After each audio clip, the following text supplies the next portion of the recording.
लड़कियों में छाती का कैंसर सबसे ज़्यादा और छाती में गिल्टियाँ बनने की वजह क्या है?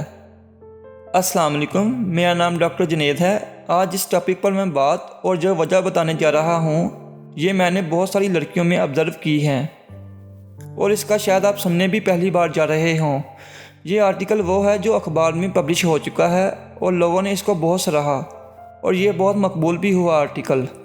आम तौर पर अगर ये सवाल किसी लड़की से जो गैर शादीशुदा हो किया जाए कि क्या आपकी जिनसी ख्वाहिश बढ़ी हुई है, तो वो जवाब देगी कि नहीं, ऐसा नहीं है। खुसूसन पाकिस्तान में अमूमन इस सवाल को पूछने से कई बार गुरेज किया जाता है। अगर ये किसी गैर शादीशुदा मर्द से किया जाए सवाल तो चांसेस काफ़ी ज़्यादा बढ़ जाएंगे कि वो ज़रूर हाँ में जवाब देगा अगर वाकई बढ़ी हुई हो तो। आयशा पहली बार जब चेकअप के लिए आई, आकर कुर्सी पर बैठी और फिर जब अपना मसला बताया कि मेरे बाएं ब्रेस्ट में गिल्टी है, दर्द करती है, 1 साल से है, तो मेरा पहला सवाल था कि शादीशुदा हैं या गैर शादीशुदा। जवाब था गैर शादीशुदा। उम्र 27 साल। अब हम यहाँ फ़र्क करते होते हैं कि क्या ये जिनसी ख्वाहिश के सप्रेस करने से गिल्टी बनी है या वजह कोई और है, चोट लगने से या कोई भी और। तो इसका सवाल ऐसे पूछा जाता है कि क्या आपको चक्कर तो नहीं आते।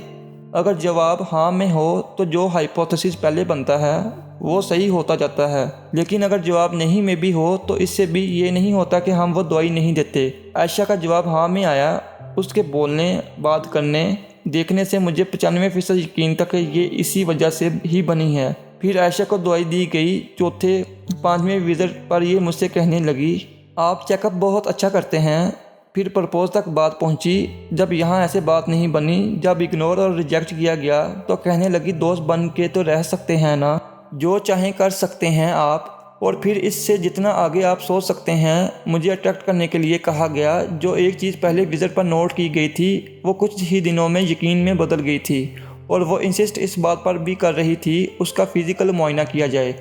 ये डिमांड गलत या बुरी नहीं थी, लेकिन होम्योपैथी में हमें अगर अलामात ऐसे वाज़ह मिल जाएं तो ज़रूरत नहीं रहती फ़िज़िकल एग्जामिनेशन की। और ये मेरी प्रैक्टिस की पहली मरीज़ा थी जिसने फ़िज़िकल एग्जामिनेशन का खुद कहा था। मैं हैरान था कि कैसे पहली बार ये सब कंफर्म हो रहा। और फिर मैंने केस का रिकॉर्ड रखा, मेडिसिन नोट की गई, डेट्स नोट की गई। ये एक केस था, लेकिन हम अक्सर ऐसे ही करते हैं। इस वजह पर छाती में गिल्टी के लिए मेडिसिन लिखते और वो लड़कियां खाती हैं मेडिसिन और वो ठीक हो जाती हैं।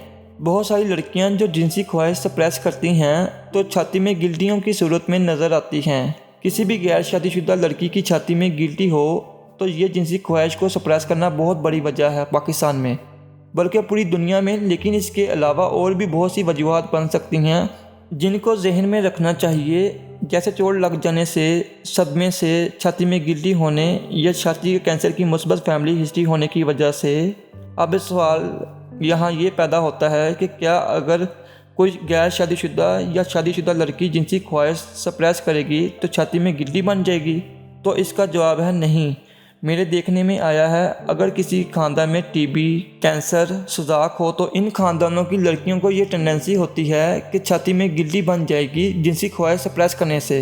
वैसे बहुत कम दूसरे खानदानों की लड़कियों को होगी। फिर बाज़ औक़ात यही छाती की गिल्टी जल्दी इलाज ना करवाया जाए, जल्दी डॉक्टर से रब्ता ना किया जाए, फिज़िकल एग्जामिनेशन ना करवाया जाए तो मोलक होने के चांसेस बढ़ जाते हैं और फिर ये कैंसर की शक्ल अख्तियार कर लेती हैं। ये एक बहुत बड़ी वजह है जिससे अक्सर लड़कियां इसकी मेडिसिन देने से ठीक होती हैं। लेकिन फिर भी हम ये सवाल कि क्या आपको जिनसी ख्वाहिश का आजकल गलबा है या था नहीं पूछते और उनके वालिदैन को भी अंदाज़ा नहीं होता कि हो क्या रहा है।